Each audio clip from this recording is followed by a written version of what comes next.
Well, good afternoon, everyone. My name is Bettie Covington. I am a distinguished Toastmaster, and more importantly, I'm a lifelong learner and a lifelong employee. Quite honestly, I've been very fortunate in my career that many times I got a job just because someone invited me to be able to come to work for them. But as I got a little bit older and more mature in my career, I found myself applying for jobs. And I decided I needed to become a learner about the entire application process. As a result, I was able to learn a little bit more and do some research on how to do a resume and get it noticed. I learned that in order to promote at my job, at a different job, I was going to have to get better at doing my resume. As a recent college graduate with my master's degree, I found that some of the courses that I took talked about interviewing skills, but much less about how to actually complete a resume. So again, I started doing more and more research. What you're going to see today is how I learned to use some of my volunteer services to get more attention on my resume. I've actually asked if it's possible to have an open mic today, but I don't think that for whatever reason, technologically, the system is going to allow that. As a result, we're going to put questions in the chat, and our moderator is going to be really good at reading the questions when they come in. But now I've got some numbers up on your screen. 82, 20, 32. Let's talk about the first number, 82. In a recent interview with Fortune 500 company recruiters, 82% of the recruiters told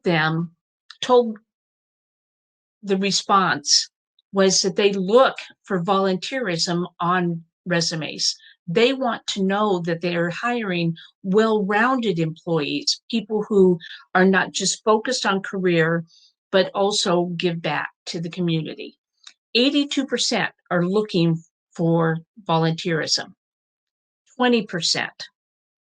When you get down to making the last hiring decision, those recruiters said if it's between one or two candidates, those that have volunteerisms are the ones that will get the job. Volunteerism is actually a deciding factor when they have two candidates with very similar qualities.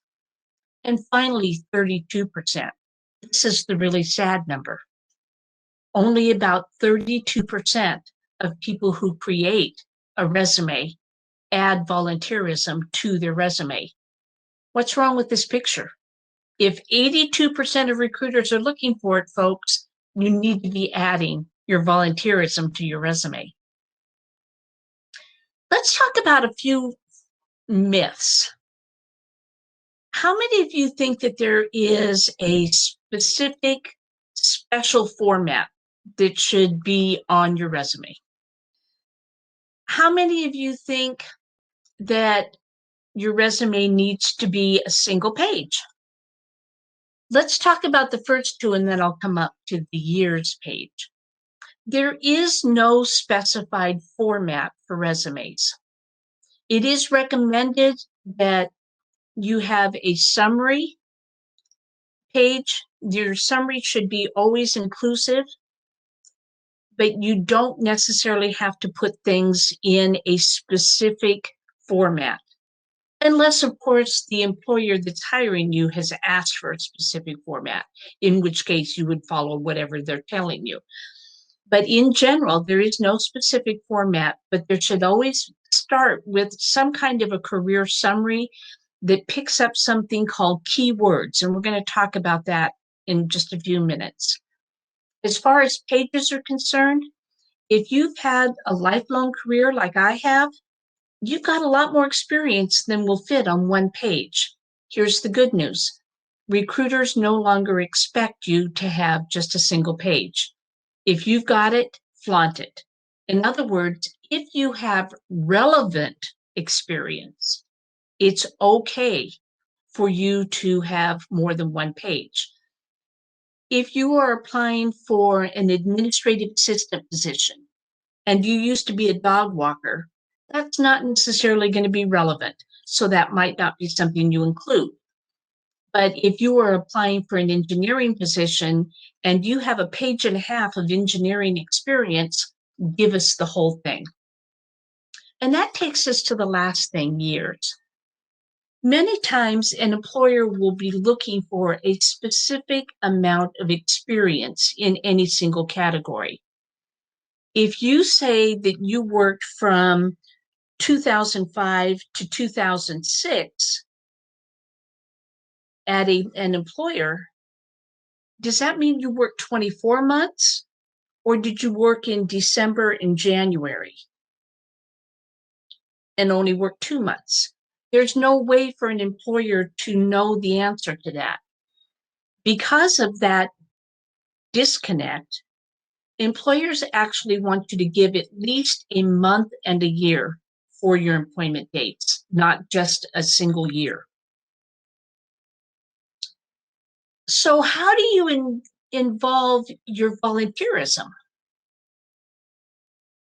Well, here's a couple of examples that if you're applying for a project management job, and maybe you have some education, but not a lot of project management experience, then you would put whatever your experience is first, and then maybe you were a committee chair for a volunteer organization. I'll give you an example.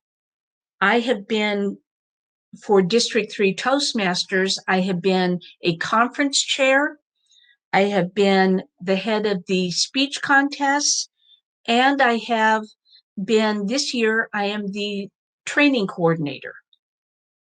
As a project manager for each of those organizations, you have to look at things. I was the facilities chair. I had budgets. I had to make arrangements for specific facilities. I had to pay bills. I had to hire people to assist me. There were lots of things that were incorporated with that are very similar to a project manager position.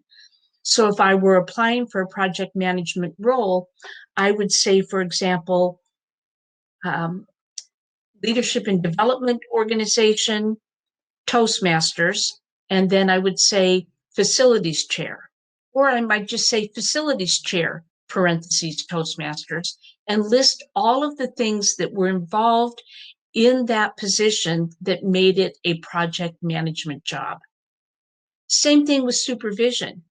If you have ever served as a volunteer coordinator for a group of people, say, for example, that you worked for Junior Achievement and you were working on a project for the National Junior Achievement Day, where they have volunteers come in to all the different schools and put on a presentation. You're managing people. You're supervising people that are going to be going to the schools to do that presentation. Therefore, you have supervisory experience through Junior Achievement. Finally, budgeting. If any of your volunteer positions, like mine did with facilities, require a budget, disbursement of funds, reconciliation of funds, you have financial experience, and you can incorporate that on a regular job line. I, again, would make sure that you don't put Toastmasters, because that isn't specifically what an organization may even recognize. What I would say is project manager, facilities chair, personnel supervisor, and then put Toastmasters behind it to show that it is pertinent to the position. I mentioned the word keywords previously. Every employer is going to be looking for some type of minimum requirement, whether it is 4 years on the job, or maybe it's skills with Microsoft Excel. Maybe it is supervising people for X number of years. Regardless of whatever the employer says, your summary should mimic the job posting. But wait, there's more. How could you do that if you're applying for multiple jobs? Well, ladies and gentlemen, your summary should change for every single job that you interview for. There should always be an opportunity for you to review the job qualifications and adjust your presentation of your resume based on that specific criteria. It's estimated that about 92% of Fortune 500 companies use a screening system, an automated screening system, and an application tracking system. Even if it's a smaller company that doesn't use an automated system, the average time for a recruiter to spend is really about 30 seconds. If you look at a resume, that's about like, okay, I'm looking for keywords here in the summary. I'm making sure that I don't see any blatant misspelled words, the end. Not very long at all. What you want to do with that summary is to really capture the attention of that recruiter and see if you can buy an extra minute. If you can buy an extra minute and have them really look at your survey, or your resume rather, then now you've got some attention. But whatever you put up in that summary box up at the top has to be supported by the information below. Now, is it necessary to do your resume chronologically? Actually, it's not. If you look at some of the different trends that are current in resume building right now, you'll find that the ATS that I have here on this first line, that's the application tracking system that I just mentioned. But if you look at the summary page of your resume, you've said that you have 4 years of personnel management. You can actually do a category resume down at the bottom rather than a chronological one. If you're looking for a supervisory position in the bottom part of your resume, the guts of it, if you will, you can say supervisory management and then put the name of the company and the years, the name of the company and the years, the name of the company and the years. Budget management, name of the company and the years, company and years. Whatever skill it is that you have stated up above that you can have in your summary needs to be supported at the bottom. If a chronological resume makes the most sense to you, it's not a bad thing to do. But skills-based is far more the trend in today's applications. And quite honestly, ladies and gentlemen, you want to make it as easy on the recruiter as you possibly can. Building your brand has to do with making sure that you are consistent with how you present yourself. If you present yourself as a college graduate, just as an example, you present yourself as a college graduate, then you need to make sure your education is showing. If you present yourself as an educator, then you shouldn't have misspelled words. Well, you shouldn't have misspelled words in general anyway. But typically, you're going to want to avoid having any type of conflicting information on your resume that would make your brand not be solid. It says that 94% of recruiters use social media. That means that they're looking for you to be involved in social media, not necessarily that they're going to hire you because of your social media. If you have a very dominant social media presence, if you feel like you're an influencer, you do a lot of blog talks and things like that, add that to your resume.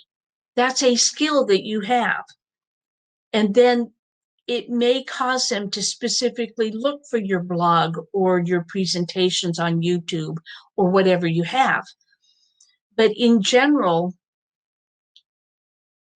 if you're looking at, if an employer has gotten you down to the last few candidates that they want to determine if they should hire, and they go look at your Facebook page and it shows you partying on Wednesday, decided to blow the job off, that may not be the right message to say. So you just need to be aware with what you're doing with your social media presence. Use it for you if you are an influencer or if you have a strong social media platform, by all means. And then finally, when you get ready to submit your resume, I hope it goes without saying, you should never include a photograph. Photographs can be an automatic elimination. And the reason for that, unless you're applying for a position, maybe as a model or an actor or something of that nature. But if you are applying for a role in the business world, employers may actually use it as a disqualifier because they don't want to be held as potentially discriminatory based on your photograph. So never include a photograph. And then finally, save it in both Word and PDF. The reason for that is that some employers will only accept PDFs, some will only accept Word. If you've got it saved both ways, it's easy for you to change. So again, just recapping a few things, 80% of recruiters are looking for volunteerism on a resume. They'll use it 20% of the time to choose a final candidate. And yet the people that are competing with you, only about a third of them are putting that volunteerism on their resume. You want to make sure that your resume has a summary section that shows clearly what your skills are as they pertain to the job posting. It is not necessary to do any type of a job objective. As a matter of fact, that's considered almost a 10-year-old passé thing now. They know that your objective is to get a job. You don't have to tell them that. Tell them why they should hire you instead. And then you can use a skills-based resume is the new trend in your resume to support what you have in your summary. I've given you a lot of information here. I want to show you a couple of examples. Up at the top, you're going to have your name, phone number, and email. If you do not have a professional sounding email, get one. If you have an email that says Bobby's daddy, you should change it to Robert Jones or whatever. Then your performance summary, that's where you're going to pick up your keywords. Those keywords are so important.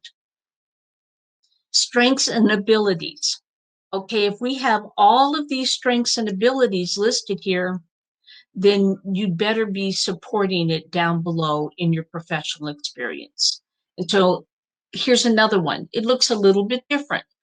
But on this one, I had a couple things that I wanted to show you that were a little bit differently. Again, there's no format specific thing here, but you will see that you still have the name, phone number, and professional email, still have a career summary, And in this case, they used a chronological wrap up of all of their experience. But I wanted you to see down at the bottom of this resume how education and professional development can work. Professional development gives you an opportunity to put things that you might not know where else to put.